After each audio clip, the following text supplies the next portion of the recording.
Welcome, everybody, to another episode of Tell Me Everything Frog Go Fridays. I'm your host, Danielle Spinelli. Today, I have Danny on with us from Overhaul. Whoa, did I learn a lot. So this is like our month of Pulse Check 2026. What are we looking for? What are some trends? What's happening in cargo theft?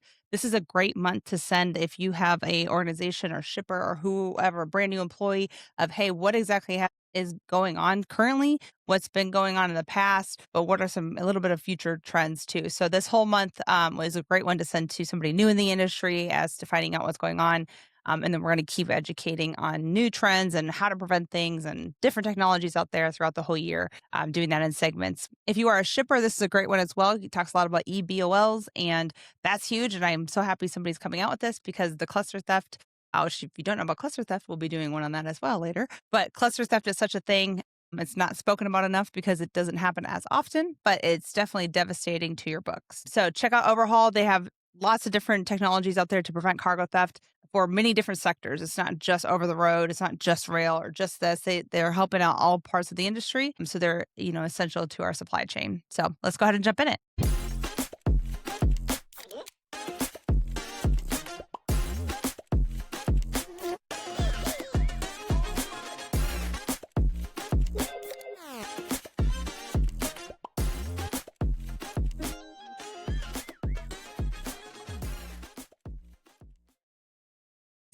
All right. Well, thanks so much for joining me. I really appreciate your time. How are you today? Doing great, Danielle. Thanks very much for having me on. Of course. If you don't mind, let's just take a second here. And if you'll introduce yourself, I'll kind of say a little bit of your background and kind of what you guys do at Overhaul, and then we can kind of jump all up in it. Sure. Yeah. My name's Danny Ramon. I'm the Director of Intelligence and Response at Overhaul. And Overhaul is a software as a service, real-time visibility platform for your logistics platform or for your logistics system. Really unifies every kind of touch point that you have in your supply chain into one visibility platform so you can see everything at a glance. I'm very involved on the security side. So, we're very much into prevention of fraud and just general cargo theft, but I'm also on the response team. So when something goes wrong, I'm the guy that gets up at 3 o'clock in the morning and starts getting the critical information to the boots on the ground. That's cool. I'm sure that's a lot of your time is the back end side. I mean, obviously, you guys do a lot to prevent, but it's crazy, even all the prevention tactics. And then sometimes you give them all the tools, and then people will just be people and make a mistake, and things will slip up. And you're like, I told you guys not to do this. But yeah, well, people will tend to think that a security program kind of takes care of itself, right? But I like to liken it to any tool, really. Right. And it's like you can't go to the big box home improvement store, pick up a hammer, bring it home, and expect that a doghouse is just magically going to be built, right? Like Correct. you have to know how to use the tool, how to implement the tool correctly. It's critical in any field, really. Yeah, no, totally. And I definitely feel like there's always going to be that human interaction and tech. Like it should go hand in hand. Never should just be fully tech. Really never should be fully human either. I don't think you can see everything at a big scale. So it's a yin and yang You situation. just wouldn't have the time to review everything if it was just right. So yeah, absolutely. Especially with the way freight moves. Well, cool. So I'm so happy you guys are on here. Talked a little bit at Manifest, and then I've been wanting to bring you guys on forever, but this month that we're kind of doing like pulse check on where we're at as an industry. To me, last year, I thought we were doing better. I thought the curve would come down. Even like Q3, I'm like, I think we're going to hit, either at the same or less. And then Q4 last year, we just got bombarded with more thefts. And so then our overall 2025 numbers increased by, 250,000. So, where are we at? Where do you feel like today as far as industry wide and even just talking about different sectors of it? Whatever information that you have would be awesome. Yeah, folks are always very optimistic. I like to try and be optimistic too about, the flattening of the curve and maybe we're going to reach a plateau. But, as a guy who studies statistics as part of my job, you'll realize that, we've not even scratched the surface when it comes to the level of vulnerable cargo that's out there. And anytime we see a brief flattening of the curve or leveling off and we're like crossing our fingers for that new normal to be now instead of 5 years from now, I really think it's not because we've reached saturation of vulnerable cargo. It's because the criminals have reached capacity, right? They don't have more hands to perform more thefts. And every time that's happened, every time we've seen that pause in increases, give it a quarter and it's going to start increasing again. And Q4 is a very traditional time for that to happen. It always has been. But I don't suspect we're going to see it slow anytime soon because it really is still, as much as we've been talking about it for the last half decade, awareness for the industry as a whole is really not where we want it to be. Participation in information sharing is really not where we need it to be. in order to start really combating this problem at a large scale, at a systemic scale, right? The folks who are plugged in, or the folks who attend the conferences know Hmm. what's going on, and they know what the tools are, they know what the best practices are, and they can put up a good fight. But that is maybe 2%, optimistically 5% of the supply chain. Right. And I think that's a very optimistic 5% estimation. So, I mean, it just, there's so many folks out there that are still vulnerable, and we're only now starting to realize the value of intelligence sharing. And when I say just now, I mean within the last 4 or 5 years, especially when it comes to strategic theft, right? It has been and probably still is the most underreported type of theft because it's an embarrassing story to tell. You're going to go out there and tell a story that says I got had and it cost me money, and Hmm. people are embarrassed by that. But we've realized in the US that not sharing that information was assisting the criminals in Yeah. their endeavors, right? And allowing them to grow farther. And what's really interesting about that is we're starting to see the very early beginnings of what we used to see pre-pandemic for strategic theft in the US. We're starting to see that in Europe. Interesting. There's a few factors that make that really, really interesting. One, we know that the heads of the transnational criminal groups that operate strategic theft in the US are seated overseas, several of them in Eastern Europe, several of them in Southeast Asia. Hmm. And we know that a lot of the personnel that practices that they staff their crews with here stateside also come from overseas, right? So it just makes sense that they'd start to practice this a little bit closer to home. Now, there's a few things that are going to hinder them, but they've been refining their tactics here in the US, right? They've really been practicing it and refining it and just getting better. They've been gaining in tradecraft. They've been gaining in intelligence gathering and intelligence sharing, which is really critical. But, the EU, Western Europe at large is a little bit different when it comes to, regulations and policies. There's a lot more fractured agencies that are going to be dealing with all of these things, but it's a small adjustment that needs to be made from the logistical end. And the advantages that it's going to give them in Europe are really huge. I mean, we talk about how complicated it gets in the US because of how quickly criminals can cross jurisdictions. Hmm. But at the end of the day, they're all united by one federal umbrella, right?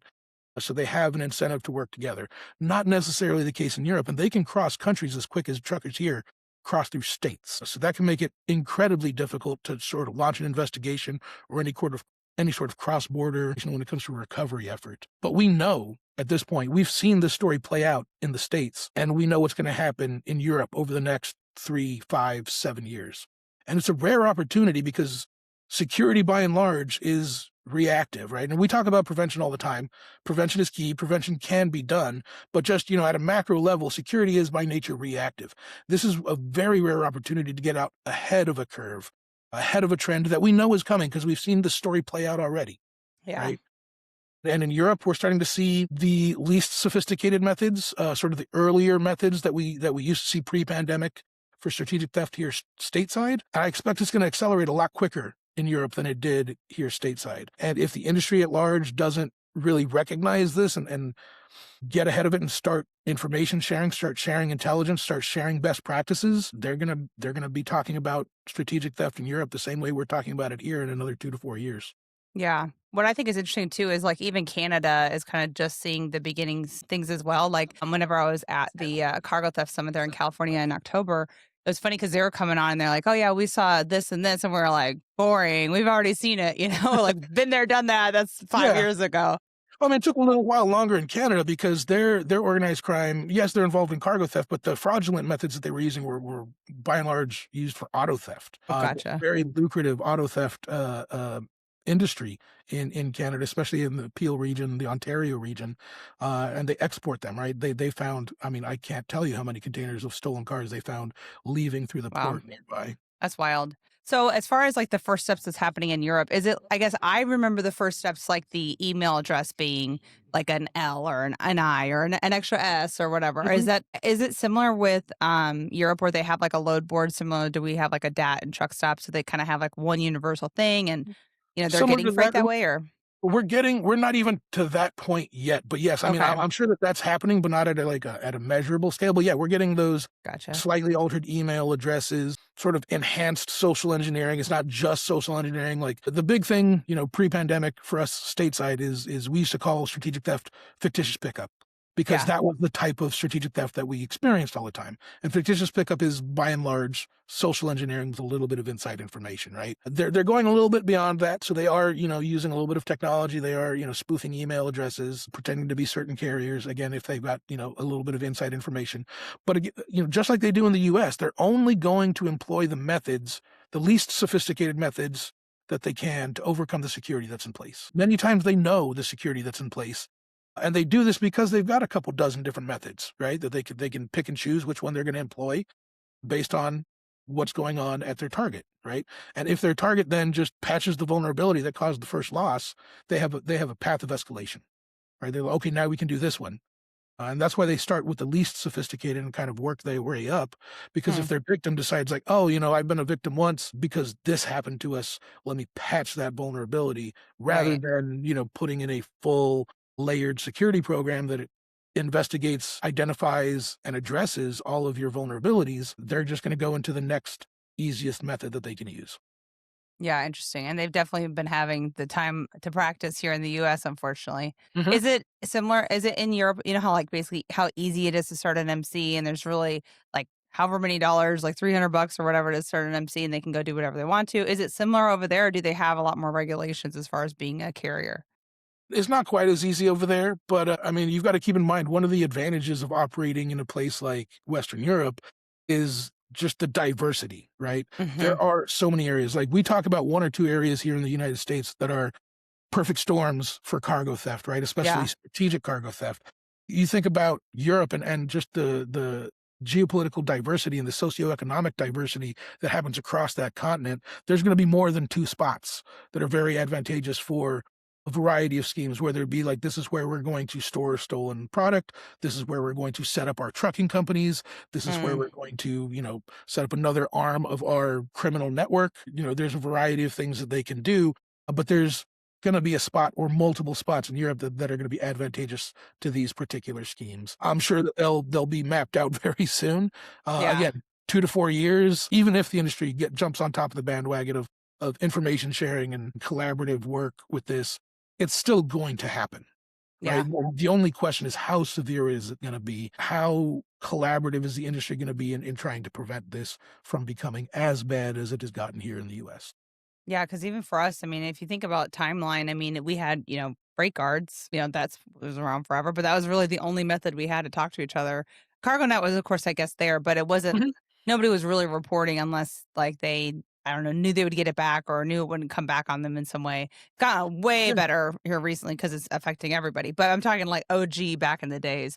Those were really the only way that we shared information. So is there anything like that set up currently in Europe? Like any type of, I don't know, like a Care for One type service or Yeah, well, I CargoNet mean, service or as far as carrier vetting, I'm not exactly sure. I mean, there is a gotcha. TAPA EMEA, right? We have TAPA here in the US.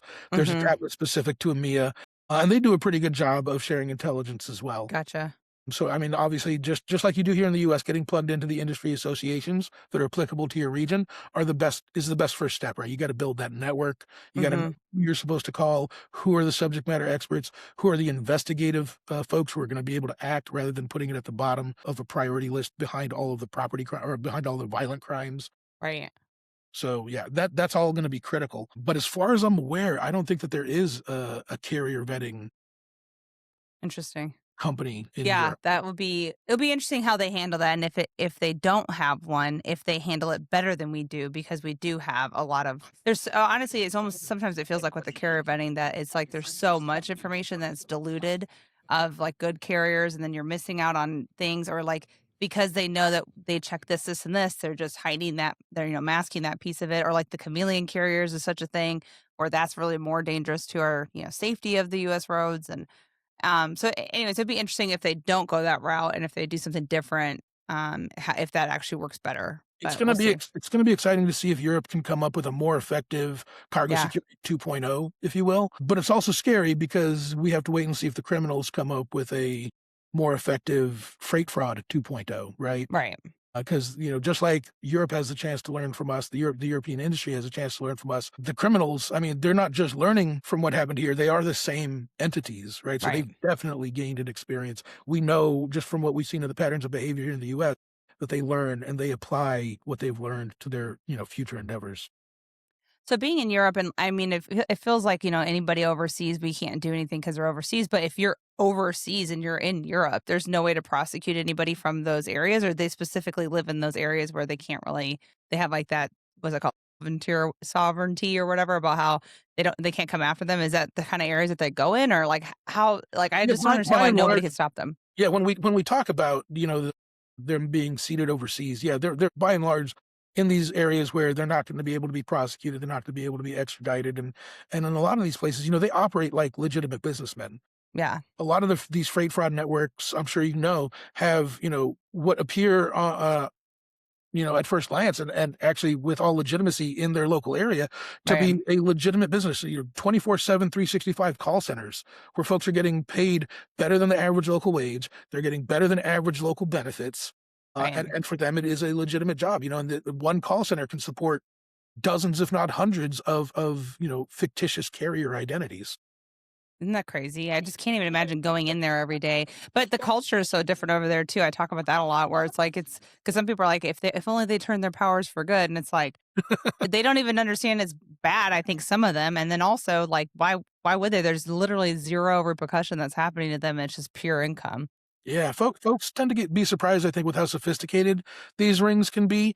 And, Hmm. I have to remind them some of the things that we've caught these folks with. We know that some of these folks are not just involved in cargo theft. We've performed, cargo theft recoveries where we've captured, multiple pounds of methamphetamines, Right. large amounts of cash, illegal firearms and magazines. So we know that they're involved in weapons trafficking, drug trafficking. They're connected to traditional global Right. crime syndicates. Right. Right? So they are well funded, they are well backed, and they've got resources at their disposal that most of us, I don't think, assume they would have. Yeah, no, I think that's a great point, and that's why I feel like as even like in America, something that I think as an industry for logistics we should be talking more about and pushing as far as trying to get it to be more serious is saying it's more of a national security issue than it is just cargo theft and money being lost and theft. Because right now obviously it's property crime, which means non-violent property crime, which means nothing. But really, whenever you look at what exactly they're into, it's a lot deeper than that, just like you said. And then plus sometimes like think about like what's interesting too is like the DoD, how they have departments of defense, how they are getting hit probably the worse than anybody, which is super scary to think about. I mean, think about like moving, a officials housing or something and then that being bugged by who knows who. I mean, there's a lot more like national security things that I think we as Americans don't really think about. We're just thinking about like, as a broker or carrier, like how much money we've lost or what check we had to write. But it's a lot scarier than that. That's where I think us, as people in the industry getting it out there at a larger scale like this is so Yeah, important. absolutely, and you're 100% correct. There are national security interests at stake here. Hmm. When we're talking about global criminal syndicates that are working together, right? Right. We know that Mexican cartels are involved in cargo theft, not just in Mexico, but in the U.S. as well. And we know at a macro scale, outside of cargo security, that Mexican cartels are connected to Asian organized criminal groups, and that's where they get their fentanyl and their other precursors from, right? Hmm. Yeah. We know that those Asian syndicates are interested in getting their hands on sanctioned technology and have been successful in some cases. I mean, it Yeah. only makes sense that they're going to be making a two-way street here that's mutually beneficial. If one comes across something that's useful to another party, they can pass that along or they can go out and seek it rather deliberately. It's pretty scary what's going on out there. Definitely scary. Yeah, and I really feel like the criminal networks on the supply chain is essentially the same thing as like a cartel setup or the drug rings, whatever. That it's the same type of layers that they have is, and really it's the same people, I think. But that's me. And I guess like so cartel, from what I have heard, anyways, cartels are more hitting like the rail, and then a lot of the Armenian gangs are doing like I guess more strategic theft, and then Sings are doing more straight theft, that type of thing. And obviously, it's very generalized, and that's Yeah, not 100% that, true, that but it's That kind of is a general, but, yeah, we've seen everybody have their fingers in all the pies, like, everybody's yeah, trying out every outfit to see what fits them best, right, right? And through the course of this, they're gathering intelligence, they're figuring out where certain products move, and they're sharing information. The strategic crews, we refer to the Sing group as the Khalistan Cargo Cartel. okay, We've identified a preponderance of their members come from the Khalistan region of India, and they're interesting, not all named Singh anymore, yeah, right? They're not all right. using that cover anymore, so it's a little bit of a misnomer.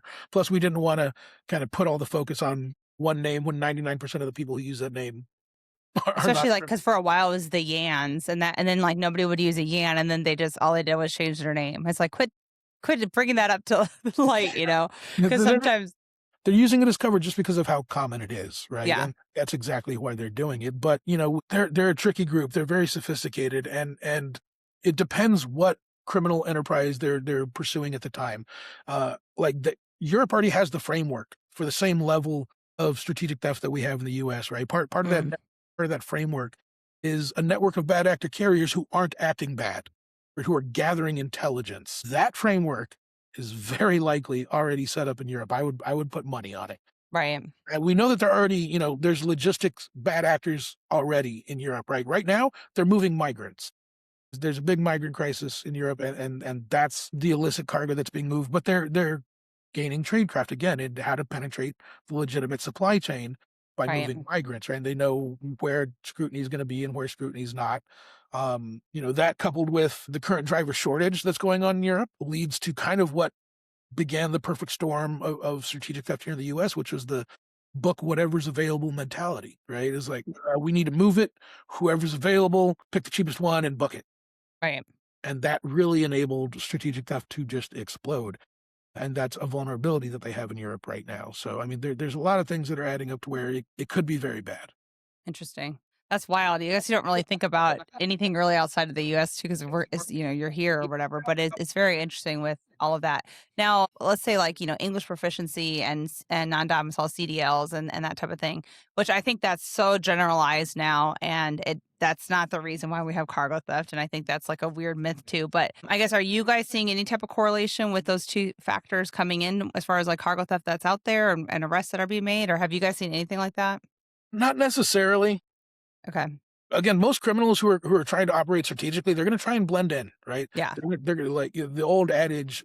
There's a Japanese saying that's the nail that stands out gets hammered, right? So they're going to do everything they can to blend in. They're going to do everything they can to not raise red flags. Right. So I would expect somebody who's actually really good at it, the driver would speak maybe not perfect English, but he'll be able to communicate effectively. Yeah. So I'm not going to say that, everyone who speaks English is good and everyone who doesn't is bad, or Right. vice versa, because Right. that's too general. But I wouldn't say that, like, hey, you could just say if they don't speak English, we're not going to use them because they might be a bad actor. That's Right. statistically speaking, that's not going to bear out. Yeah, I totally agree. There's a lot of articles I've been reading that's similar to that, and I'm like, you know, that's actually inaccurate.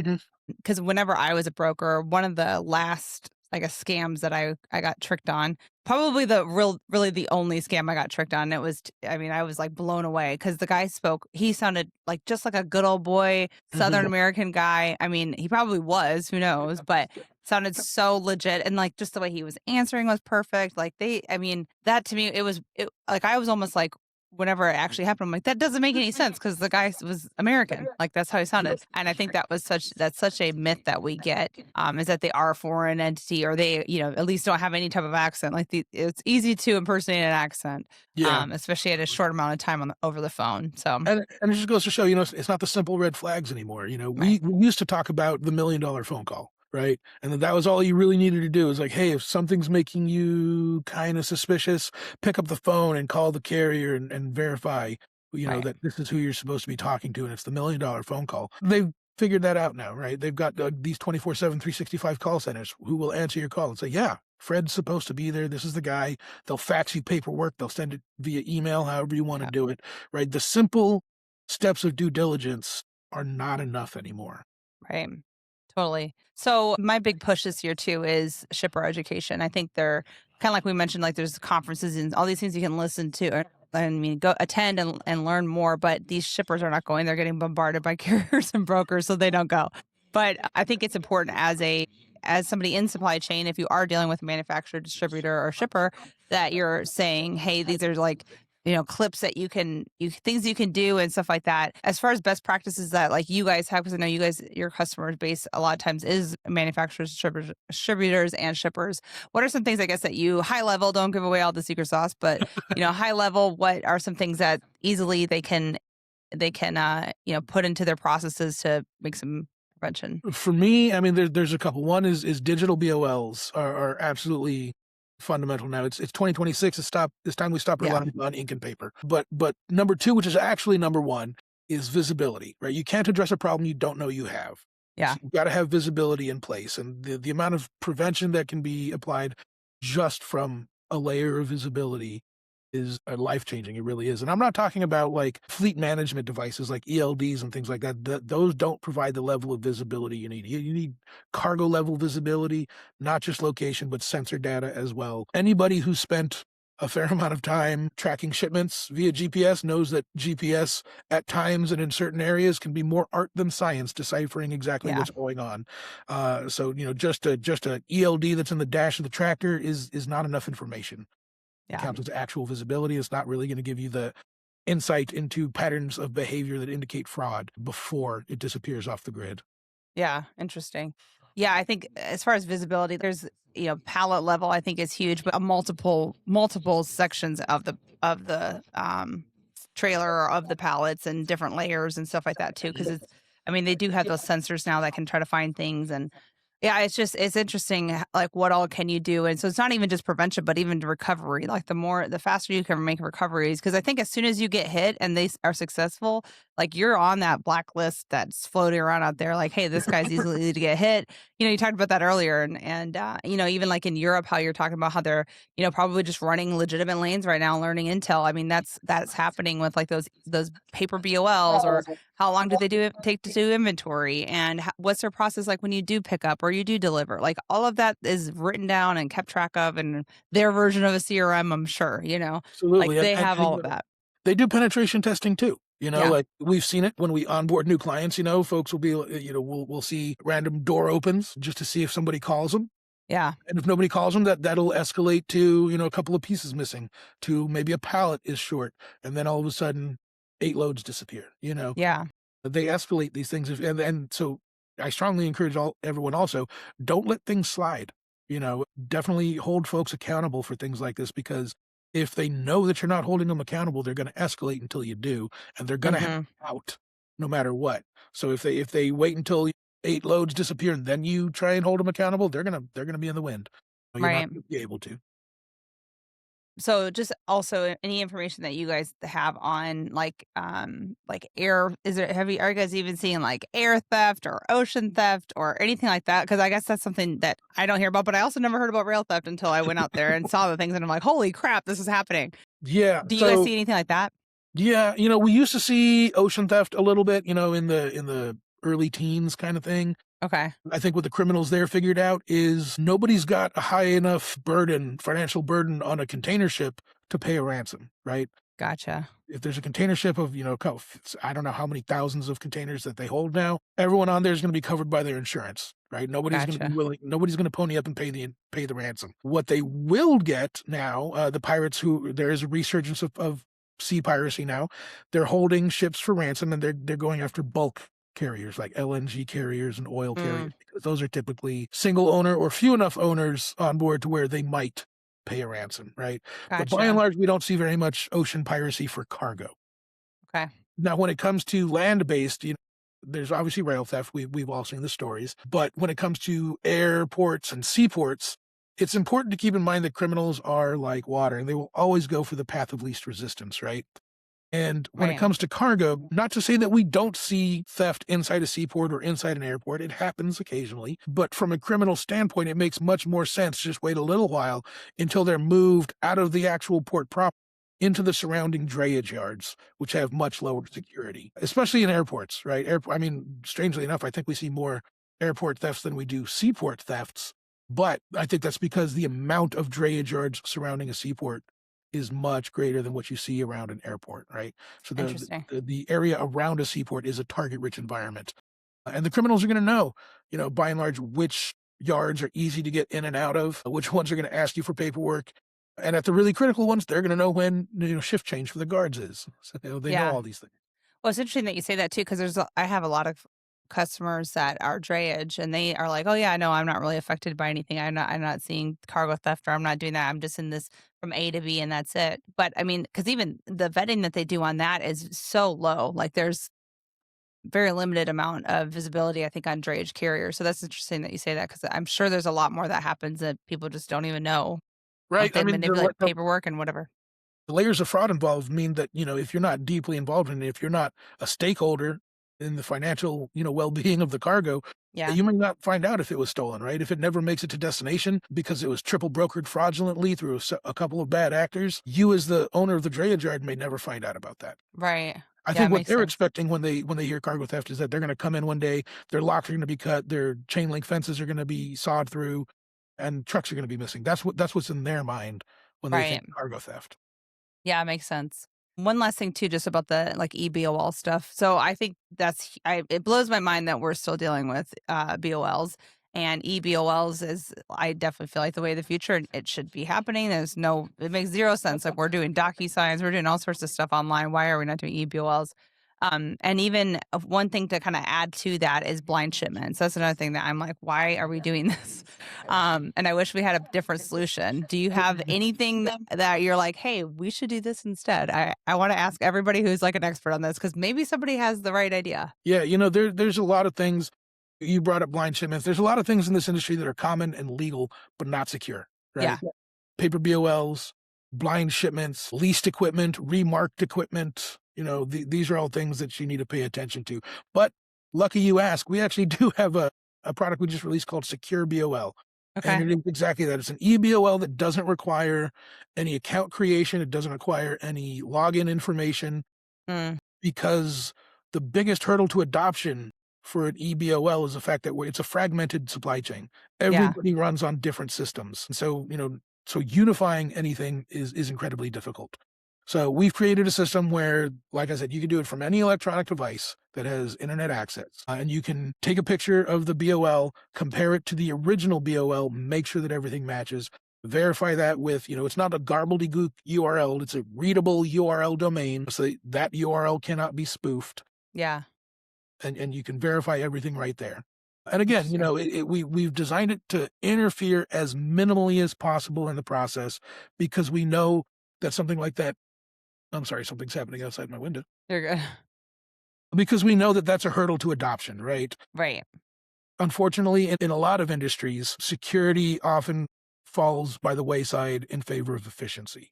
Right. And we all know why, Especially logistics. especially logistics, right? When Yeah. when Q4 hits, the drivers in these bad actor networks, they know, hey, I'm not signing as much paperwork. I'm not answering as many questions. I'm not taking as many photos at origin. Once Yeah. October hits, things are moving. They Yeah. know this. They know when it's vulnerable. Totally. Interesting. Well, it's cool you guys came out with that. I did not know that. So it must be brand new. So very cool. Well, thanks so much for coming on. How can everybody reach Overhaul, reach you, and Yeah, what content? absolutely. How can they get in touch with all that and all that stuff? Check out Overhaul at over-haul.com and follow us on LinkedIn. You can also follow me on LinkedIn. I try and funnel as much as I can through the Overhaul page, but I'm also sharing as much as I can open source actionable intelligence on LinkedIn because everybody needs to know what's going on in their area of operation. Everyone needs to maintain situational awareness so you can react at a moment's Yeah. notice when it happens because it's going to happen. I love it. And then one last thing, EBOL. So would that be more like shippers that would purchase it, or would it be brokers as well that I guess would work with their shippers to I mean, get that anyone done? can purchase it. By and large, it's going to be whoever is bearing liability for the cargo. We're Gotcha. seeing the highest rate of adoption with shippers Yeah. because the highest target rate is they're targeting destinations, usually for big box retail receiving facilities or e-tail facilities that intake from dozens, if not hundreds of different shippers, right? So they know A, they're going to be busy all the time. B, they're not going to have a bespoke receiving process for every shipper. Every Hmm. shipper can have to submit to their receiving process, right? Yeah. Something like this is something that's not going to add to the workflow and anybody can do it. Usually they're operating off of electronic devices already. A lot of them are using iPads Yeah. at receiving docks. This is something that they can do very easily, and it won't add anything to the process. And basically they just take a picture of the BOL when as it arrives and it will double check. So like cluster theft would like not happen. Correct. Yeah. Yeah. Cool. Love it. Well, thanks so much for coming on. I learned a lot today and I will bring you guys back on. Oh my gosh, I'm sorry everything. We'll bring you guys back on at some point later in the year, maybe do like a end of year pulse check because I think it's just so important to know what's going on in the market, what are some new trends maybe to look for, and how to prevent stuff. So thanks so much for your time. I really appreciate it. Thanks so much, Danielle. I enjoyed being here. Love it. Bye everybody. Bye.